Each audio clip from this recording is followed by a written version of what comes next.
Good morning, everybody. Welcome to Cafe con Tampa Online. I'm going to introduce Del Acosta, who will introduce our speaker. Good morning, Café con Tampa family. Welcome you as we do every Friday morning to our weekly Zoom program. We look forward to seeing you soon in person. Our guest today is Charles Gray, founder of Gray Robinson, the law firm originally started in Orlando, Florida, now with 15 offices. Mr. Gray, tell us a bit about the starting of the firm and what were your initial expectations and have those expectations been met? Well, to really tell you about the firm, I need to go back a little ways. My father started practice in Orlando in 1927. I went to law school at the University of Florida. I graduated in 1958 from law school and joined my father, Gray and Gray. I've got involved in politics at the University of Florida, loved it, and then I got involved in politics after that. I ran the governor's campaign in Central Florida in 1964. We won against all odds, and the governor came down to Orlando and asked me what I wanted. I said I want a new university.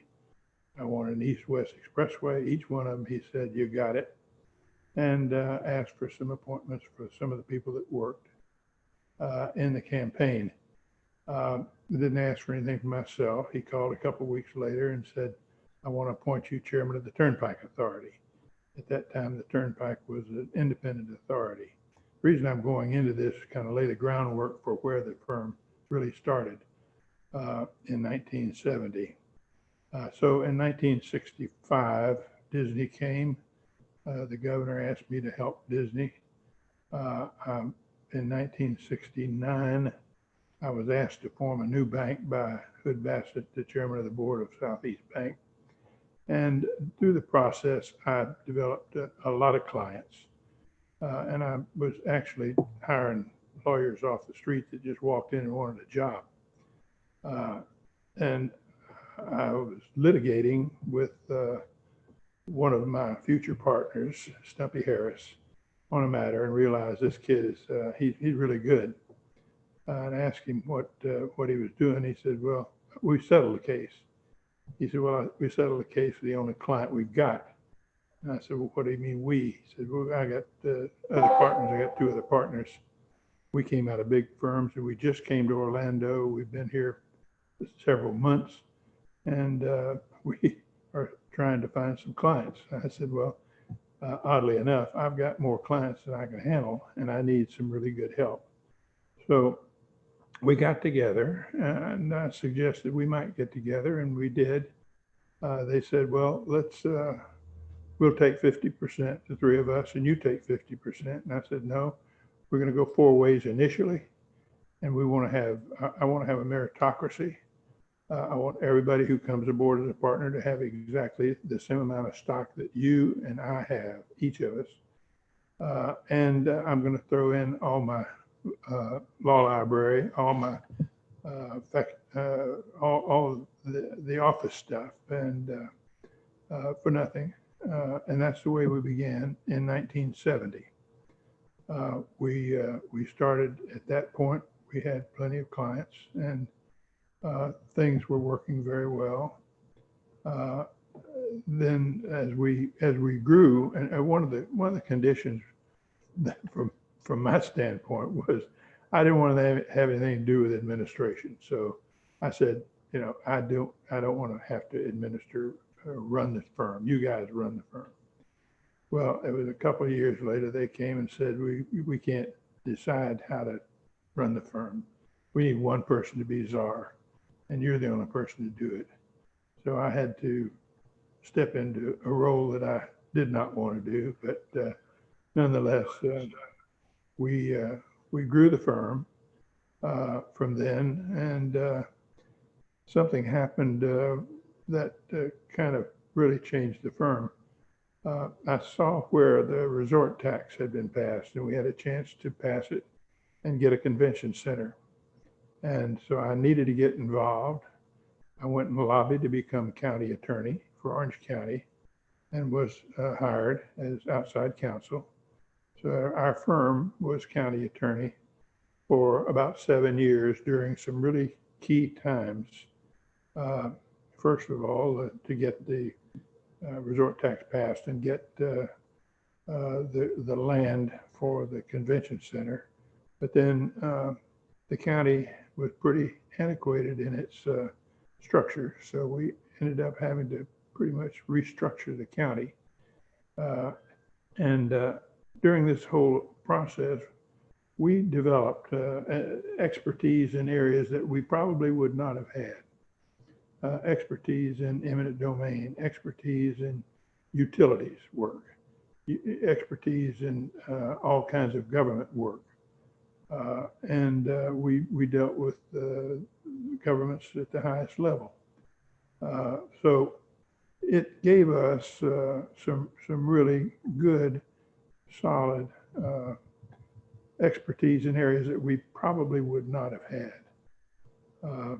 And the county really impact of Disney started in 1971 when Disney opened, but it really didn't hit until about 78, 79 is when the impact really hit. So we were county attorneys from 78, I believe, until 85. Just Mr. Gray, if I could, just for anybody just logging in, this is Charlie Gray, one of the founders of Gray Robinson Law Firm. And it's not just that you founded a major law firm. I don't think people in Tampa Bay understand, and I know you're a humble guy, so you won't like this, but I don't think people in Tampa Bay understand the significance of who you are. And just to go on a tangent for a second, if anybody who's been around Tampa for a long time remembers people like H.L. Culbreth or Park Wright III or others, people who were major decision makers that could make things happen and get things done. And Mr. Gray has been that person in Orlando, or one of the key people. I know him from the statewide board of Tax Watch, where he's very involved on a statewide level. And you're still very involved in the firm, but you have really been, you're mentioning some of the highlights, and we could talk for hours and hours about the things you've been involved in, but you've really been involved in many of the major decisions that have been made in Orlando. Tell us for a second, what do you think about the way Orlando's leadership structure is set now? Now one of your proteges was Dean Cannon, who's a major leader there. How is Orlando's leadership structure developed, and maybe how is it different than Tampa from what you know? Well, I'm very happy with the leadership we have now. We, in the past, have had leadership that I wasn't too happy about. Things didn't happen right.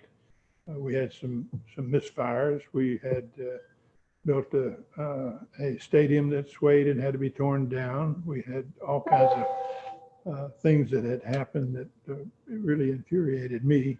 That's why I got more involved. But I think we have an excellent mayor and city council in Orlando. We have an excellent mayor in our county. Excuse me. And county commission. I think we have pretty clean government now, and I'm very happy with what we have in our community. And Del, if I could just follow up a second, I was involved with, because I do business in Tampa and Orlando. I was involved with the Orlando Chamber. Now it's changed names a couple times over the years. But about 15 years ago, there was a whole effort in Orlando to develop leadership in the state, and that's where Dean Cannon and a whole bunch of other leaders came from a Tampa perspective out of nowhere and suddenly dominated the state. For several years, Orlando really had strong leadership throughout the state. And I think you and your firm were central to all of that, correct? Yeah, Dean, we hired Dean out of another firm. He was a young man, he was litigation. And I realized that his skills went beyond litigation. So we put him into presentations to county commissioners, county commissions and things like that. And he got involved in politics and loved it. He asked me if we would support him for for the state legislature? And I told him absolutely. But if he joined the legislature, if he got elected, he'd have to leave the firm. He said, why? I said, well, it's a conflict. And he said, well, I don't know. I said, why don't you do what I do? I said, I like to find good people, support them, and help put them in office. And I've always got an ear, and I know that the person that's in there is a good person. He said, well, I think I'll do that. Well, a year later, he came back and said, I really want to run. And I said, okay, we will support you. And so he started his campaign. Then he came to me and said, I think I might be able to be Speaker of the House someday, and I could be Speaker designate. I said, you mean you're running for Speaker now? You're not even elected? He said, yeah, things have really changed. And so I said, well, I don't understand that, but we'll support you. So we supported Dean, and Dean did an outstanding job and got elected and got designated Speaker. And then he performed as Speaker. Of course, he was not with the firm after he got elected. And I think did an excellent job as Speaker of the House. He developed, and we had already, I'd been involved in politics, and politics was kind of in my blood. So the firm was involved in politics, and I had several people that were working with me in the political area. I told them we're not lobbyists, we're government relations lawyers. And that's, I wanted to keep it on a very high plane.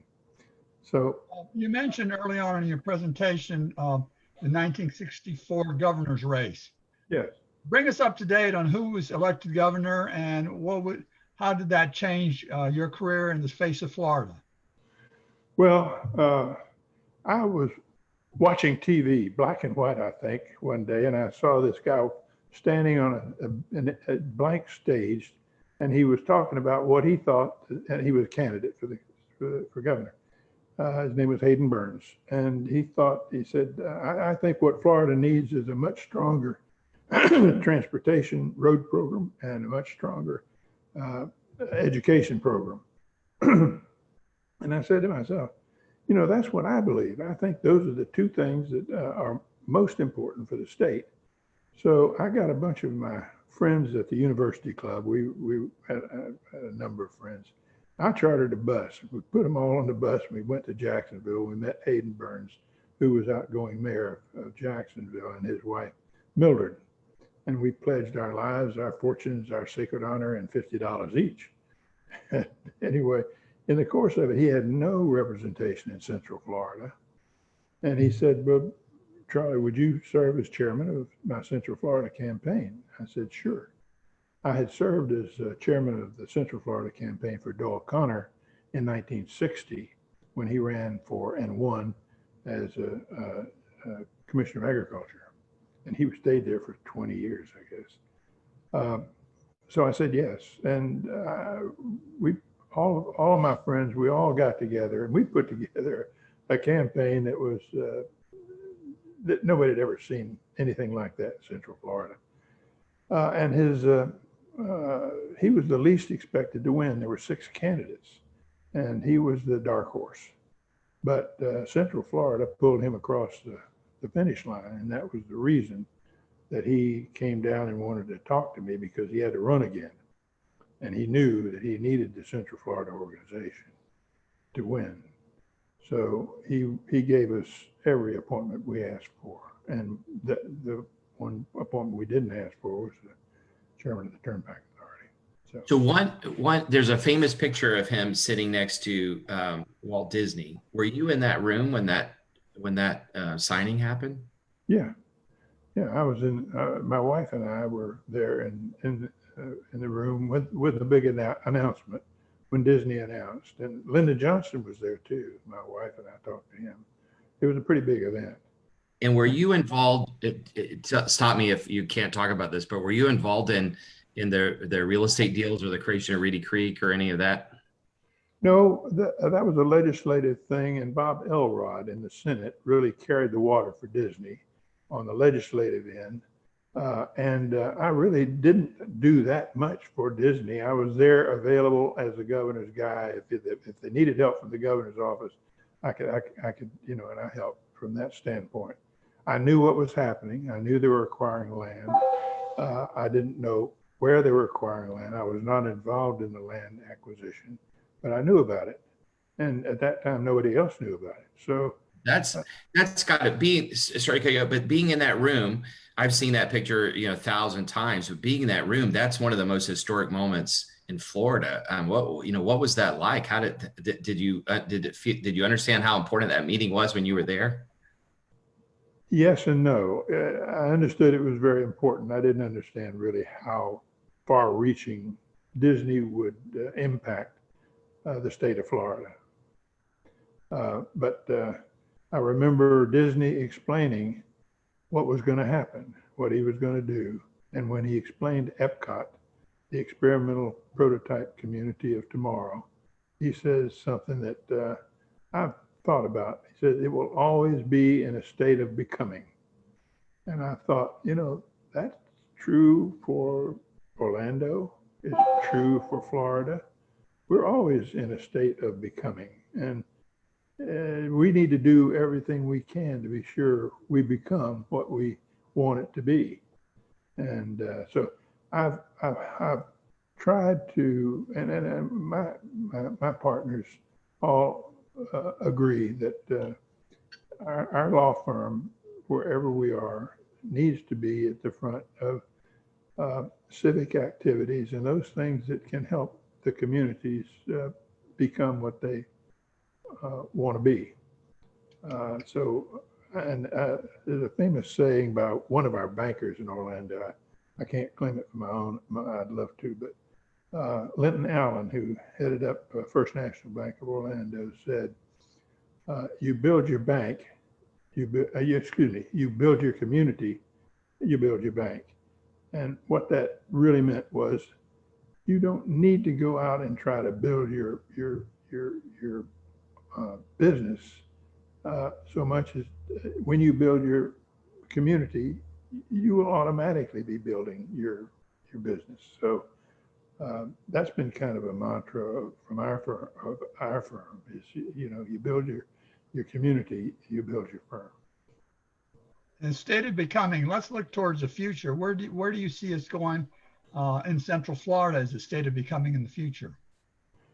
Well, we've got to understand that we're much more than what we think we are. We've had opportunities that have not materialized because we don't think big enough. We are scared to death to have a tax that will promote what we need to have done. So our tax base is not what it should be. It's very easy for politicians to say, I'm going to reduce your taxes, and to reduce the taxes. And you keep reducing the taxes until you're cutting into the marrow.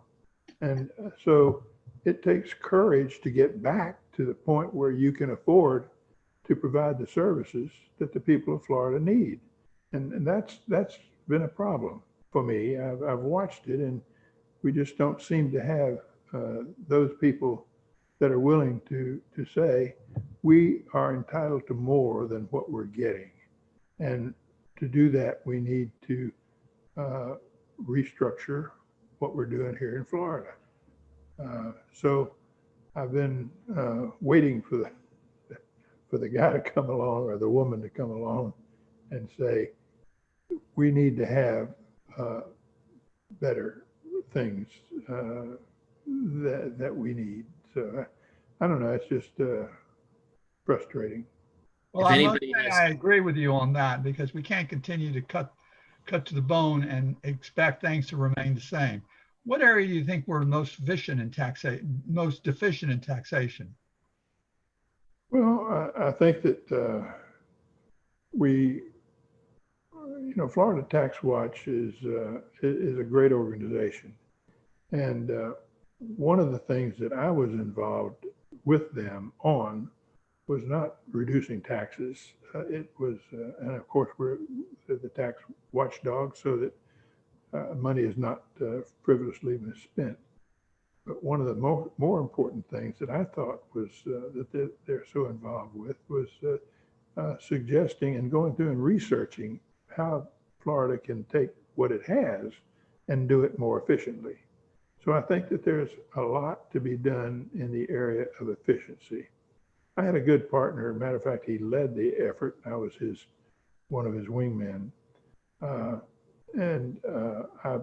really I enjoyed working with John Alexander. He is no longer with us, but this guy was a rock star, as far as solid as a rock, and very, very a deep thinker. He never went to a meeting he didn't know more than everybody else in the room, and so I like to be his wingman. And we did a lot of work on governmental efficiency, and we went to Tallahassee and tried to put through, and we had some success in having a few things that would make things more efficient. But I think efficiency and the resources to do what needs to be done in Florida. For example, I got involved with a project called Bridge. I don't know whether you've ever heard of it, BRIDG. It's a consortium of, well, the EDC, I was chairman of EDC for several years, and we had I wasn't chairman at the time, but we went to Texas to look at what happened to make that area such a high-tech capital. And so we saw what they did, and it started with a company named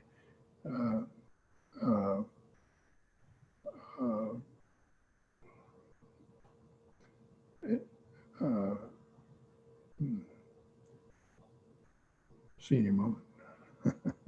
It's early in the morning. And we should tell everybody that he goes to the gym every Friday morning, and we took him away from that this morning. And I feel the same way because I didn't get to go to the gym yet either.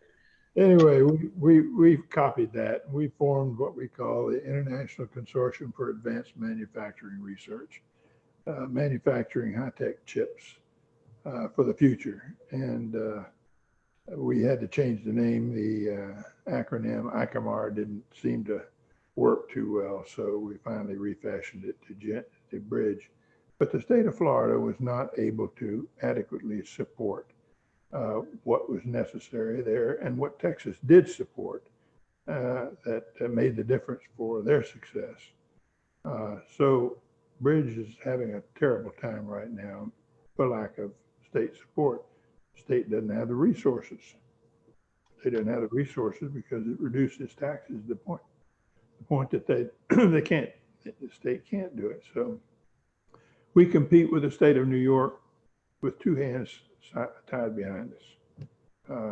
They came in and bought them away. So. If you could, we've got probably 5 more minutes. Unfortunately, we could talk for a long, long time and hear all the great stories. But if you looking to the future, you have this past perspective, and you really have been involved in a lot of the major decisions and changes, not just in Central Florida, but throughout the state. If you could look to the future and wave a wand and make what happened in Florida what you wanted, what would be your vision for Florida over the next 10 or 20 years? I would have a strong emphasis on environmental matters, just our beaches, our springs, our water. We've got a long way to go to start really protecting our aquifer. We're giving away water to bottling companies that I can't understand, but we're also, excuse me, we're having a lot of pollution into our aquifer and into our springs that we've got to stop. We've got to, if I could wave a wand, I'd put everybody off of, I'd take everybody off of septic tanks and put them on sewer. That's one thing. Next thing I would do is I would improve our transportation system. I'd have more uh, uh, transit type transportation.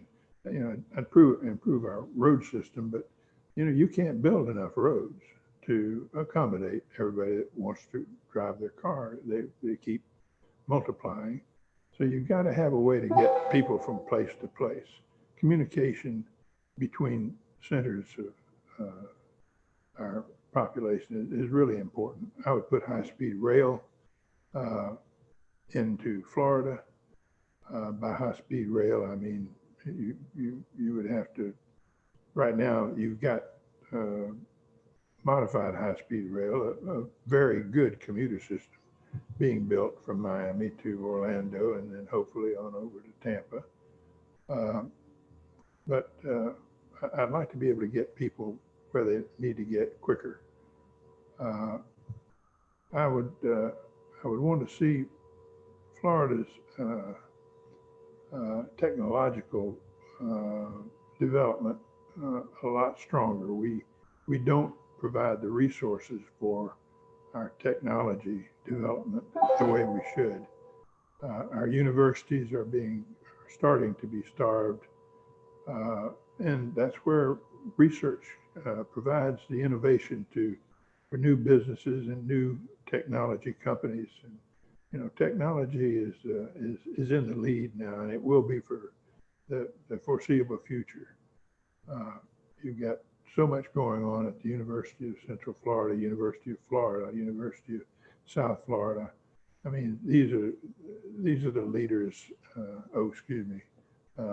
FSU. The research that's going on there is so critical to the state, and we're not supporting it sufficiently today. So I would have a strong emphasis on our universities. I would darn sure put a lot more resources into our education system, K through not just. I would go to pre-K through the 12th grade, and I would put a lot of resources into that area. We've got a state that is. We've got a lot of retirees here, and they feel like they've paid their share up where they came from, and they're not too interested in doing it again down here. Then the education system is not as important to them as it is to us.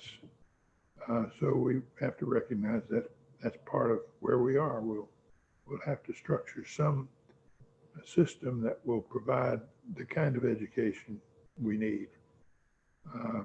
So, with education, transportation still, those two things are really important. And an emphasis on technology and research in our universities, I think, is so important. So those are three things that I think we need to concentrate on. Thank you very much. Del, do you want to hit one last question? This has been very informative. We're short on time. Transportation, education, environment. We hear that over and over again. Mr. Gray, why don't you help us move forward and start getting the amount of funds we need as Floridians? Nothing like an old fire horse. I'm 88 years old now, and still I hear the bell and I want to run out. Thank you for everything you've done. All right. Well, thank you very much. I appreciate it. Could you tell us? I want to thank David Smith, who I think runs your local office here, former city attorney, city of Tampa. And you've got a great team here. Can you just briefly tell us about the Tampa office and where that's going, and then let us know any final thoughts? Tampa office is outstanding. I am so proud of our Tampa office, and David is just one of the first-class guys that. In every respect, not only an excellent lawyer, but a really fine person. And, he's the kind of person that we want all of our lawyers to be. He is for the greater purpose, the higher purpose. He considers any position in government a calling, with the mandate for the highest degree of integrity. So I just am very proud of our Tampa office. We've got great people there. We've got people involved in banking, which we really emphasize in our firm. We're doing a lot of work for the banks, and in really all respects, I'm very proud of the Tampa office. Well, any final thoughts or suggestions? Well,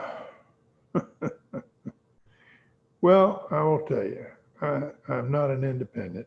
I'm a Republican, and I just hope that the parties can get together and do the things that need to be done for our country and our state. I don't like the very divisive way that some of our politics is going on. Back when I was involved, it was walk across the aisle every day. It didn't matter whether you were a Democrat or a Republican. If you were for Florida, that's all that really mattered. And things have changed. We need to get back to I think the premise that the object is to build Florida. It's not to control the political landscape from a party standpoint. Well, thank you very much, and congratulations on the 50th anniversary of Gray Robinson. And thank you for all the things you've done. And I look forward to talking to you more and hearing more stories. And hopefully we'll have you again, like at the 55th anniversary or something. You can tell us even more stories than today. Thank you so much. Thank you very much for inviting me. Take care.